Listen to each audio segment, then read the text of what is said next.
আমাদের কাছে আওয়ামী লীগ সরকারই ভালো ছিল। আন্দোলন আগে যে কামাইটা ছিল বর্তমানে বাবা এই কামাইটা আমাদের নাই। যার ঘর নাই এরা ঘর করে দিছে। যা করে পোলা পান্ডা করে থাকলে ওর বাতারা হতো আওয়ামী লীগ সরকারের। কিন্তু আওয়ামী লীগ সরকারের আমলে আমরা যে শান্তিটা পাইছি কোন সরকারের আমলে পাই নাই।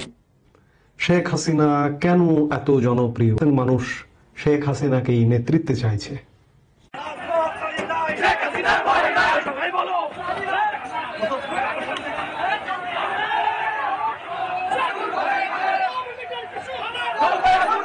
চট্টগ্রামে ছাত্রলীগ জেগেছে, গণপিটুনি করলো ছাত্র জনতা।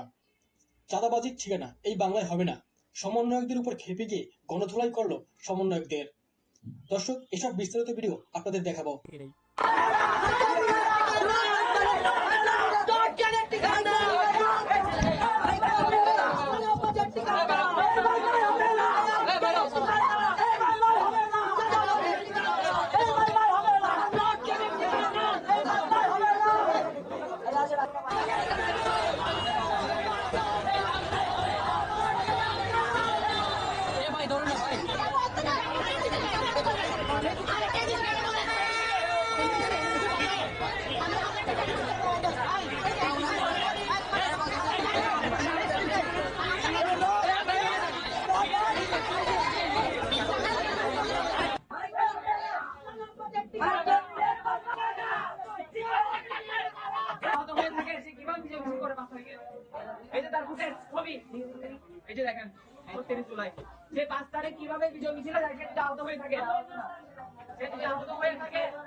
সমন্বয়ক হান্নান মাসুদের উপর ছাত্রলীগের হামলা, অবরুদ্ধ করে কোন রুমের মধ্যে তাকে মারধর করা হয়েছে।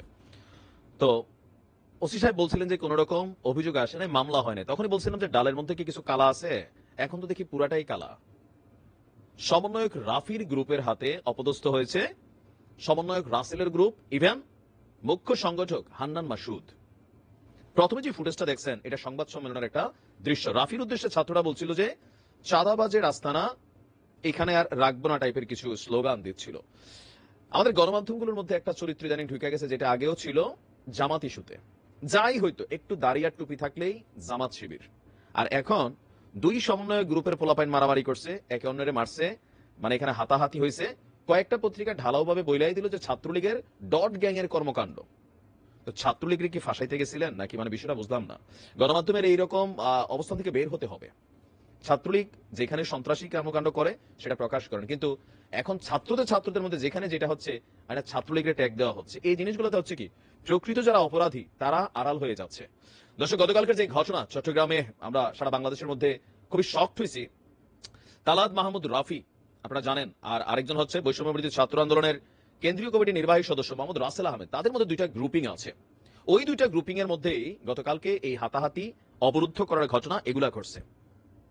আর যে হামলার অভিযোগ, রাফির গ্রুপের পোলাপাইন বলতেছে মাসুদরে মারছে কোথায় আর রাসেল রেবা মারছে কোথায়। এদের ছবিটা দেখা কি মনে হয় এদের পাঞ্জাবি টানা ছিঁড়ছে।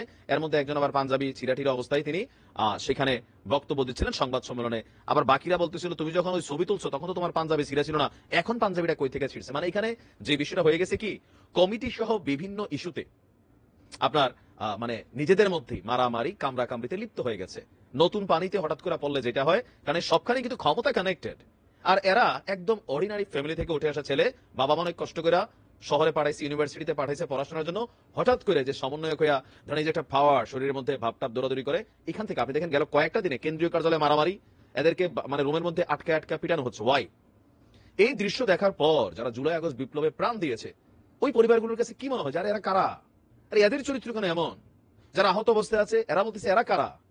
মানে এরা তো কোনো নির্দিষ্ট টিম হিসাবে কাজ করে, যার যার জায়গা থেকে ভূমিকা রাখছে। সারা বাংলাদেশের মানুষ ভূমিকা রাখছে সরকার পতনের জন্য। এখন এরা কই থেকে উইরা এসে জুইরা বসে এক একজন এটা সেটা কমিটি দখল নিয়ে